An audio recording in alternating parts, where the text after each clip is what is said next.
Olá, pessoal! Tudo bem? Nós, eu, Thaís, o Rodrigo Mota e o Zacarias, a gente acabou de voltar de um evento chamado Prodese e a gente está aqui para compartilhar nossos aprendizados com vocês. O que é o Prodese, pessoal? Então, cada vez mais o Instituto está participando de agendas da educação, de vários eventos de educação para a gente discutir as melhores abordagens, as melhores práticas e evoluir cada vez mais no nosso Centro de Educação para os Negócios. O Prodese foi um evento onde se encontravam empresários, mantenedores e executivos de instituições do ensino superior. Lá existe muita discussão de boas práticas, tendências do setor, desafios, trocas, e foi um momento de muito aprendizado também, né? Sempre nesse papel de transmitir tudo que a gente aprende aqui no Instituto, compartilhar nossas práticas do Instituto e também nesse papel de sempre aprender cada vez mais para melhorar sempre. Então, o que foi discutido? A ideia é a gente trazer aqui, tanto o Rodrigo quanto o Zacarias, os principais aprendizados e as principais pautas desse evento. Só para fazer um aquecimento aqui, eu vou falar um pouco da temática, tá? E aí, meus colegas aqui trazem os aprendizados, que eles são as melhores pessoas para fazer isso. Então, foi um evento que a gente discutiu muito, né, gente? Educação híbrida. Então, foi uma pauta para discutir educação híbrida. O semipresencial é híbrido? O que é o EAD? Quais são as melhores práticas? Num mundo que hoje a gente vê que os jovens, os estudantes, estão usando o TikTok para estudar, inclusive estudantes da graduação, que a gente teve a oportunidade de conversar, estão estudando pelo TikTok conceitos de medicina, o que é relevante e como a gente pode melhorar nossas abordagens com essas novas gerações, que hoje buscam uma abordagem muito mais multimodal, né? Então, foi falado muito sobre isso, sobre essa modalidade, digamos assim, de educação híbrida, o que é, o que não é.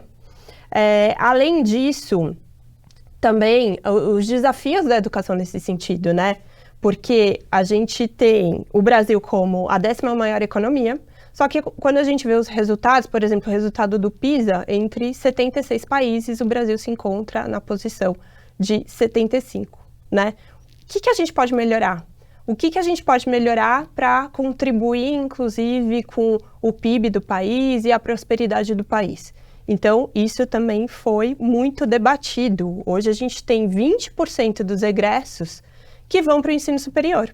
Por que isso acontece? O que eles estão buscando? O que eles não estão encontrando? E quando eles chegam lá, por que eles evadem? Então, por que tudo isso acontece? O outro dado aqui também interessante para jogar aqui para o Rodrigo e para o Zacarias para o nosso debate 5 milhões de diplomados estão trabalhando no emprego informal. Por que esse cenário acontece no Brasil? Então, essas foram as pautas, né? Esse foi um pouco do contexto, do cenário que a gente viu, né? Vocês me complementem se eu estiver esquecendo de algum aspecto importante. E como a educação híbrida pode melhorar para contribuir para esse contexto de educação. Então, vamos começar pelo Rodrigo. Rodrigo, tem algum ponto do contexto adicional? Qual que foi seus principais aprendizados dessa experiência no Prodese? Olha, Thaís, foi uma experiência incrível estar com pessoas que conhecem tanto a educação e muito se falou ao longo do evento sobre uma expansão que ocorreu na educação em número de alunos, porém essa expansão aconteceu junto com como foi chamado, uberização do ensino.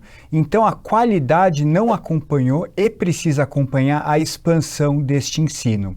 Para a gente ter um ensino que tenha qualidade, que a uberização ainda não trouxe, é muito necessário, achei muito interessante o conceito da aula memorável.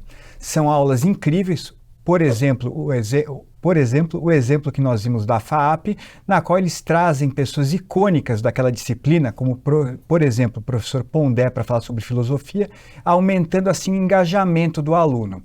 Nós temos, fazendo uma reflexão no próprio Instituto, a oportunidade de fazer aulas memoráveis com os próprios profissionais do negócio, trazendo exemplos que têm um contexto com o negócio, dando assim uma aprendizagem mais significante para contribuir para a formação dos nossos alunos.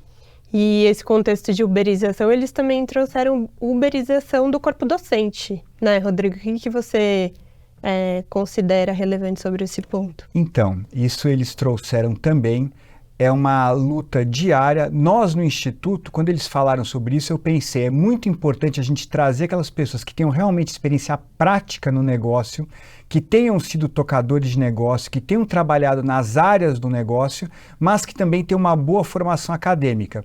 Tudo isso muito bem envelopado por métodos relevantes que possam permitir que essa aprendizagem teórica e prática sejam ministrados com excelência. Agora me fala uma coisa, o que é uma aula memorável? Assim, o que você conseguiu trazer desse conceito? O que você consegue trazer, compartilhar aqui sobre esse conceito?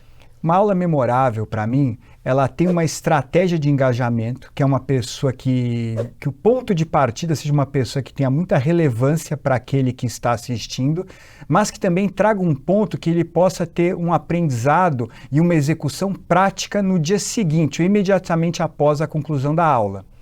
Pegando no nosso caso, essa é uma realidade que eu comecei a pensar e vi que a gente pode fazer isso de forma muito situada, muito contextualizada. Afinal, nós estamos diretamente conectados com os negócios. A gente consegue ter uma vantagem, né, por esse ponto. A aula memorável pode se dar de forma prática e mais rica, né? Eu acho que é uma vantagem nossa que a gente tem mesmo. E me fala uma coisa, o que você acha, quais são os desafios, assim, para a gente chegar nessa aula memorável? Algum desafio? Olha, Thaís, eu acho que o maior dos desafios está sendo o design, a gente reconhecer essas oportunidades e trabalhar nessa direção. Eu vejo que ter essa humildade para aprender, para ir em eventos como esse, identificar a oportunidade, nesse caso da aula memorável, e trabalhar com aquela famosa garra absurda. A aula expositiva não funciona mais com essa nova geração, né? Não funciona mais. Zacarias, agora me fala de um aspecto. Algumas frases que a gente escutou. O híbrido não é o semipresencial. Exatamente. Quando a gente pode dividir as partes, a gente não está falando de híbrido. Explica um pouco sobre esse conceito. Tá bom.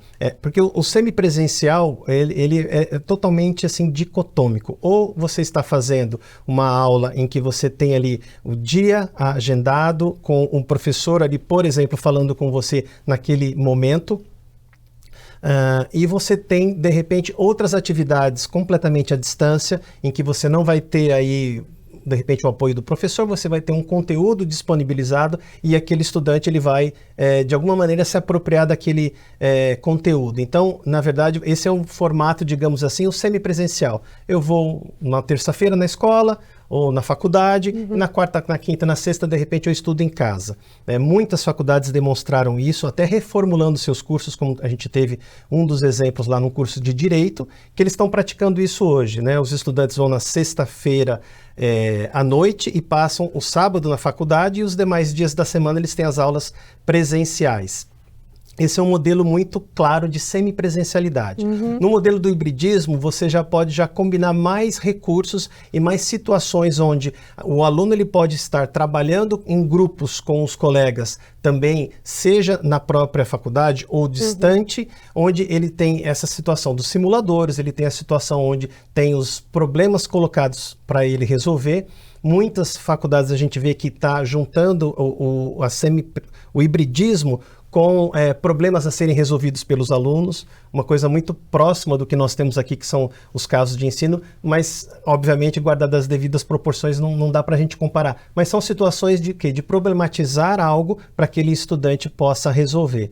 Então, o hibridismo ele vem como um passo além desse do semipresencial. Você não ficar refém de uma agenda rígida ou de um calendário, de um cronograma, onde você já estabeleceu ali o encontro que é presencial ou o encontro que é, digamos assim, à distância. Não, o híbrido você pode combinar esses tipos de oferecimento, mas mais do que isso, você pode combinar determinadas atividades que necessariamente não precisam da minha presença ou da presença de um professor junto à sala, sala e ali você tem a liberdade para construir o seu conhecimento e fazer a sua agenda de estudo, digamos assim. Não, tá claro.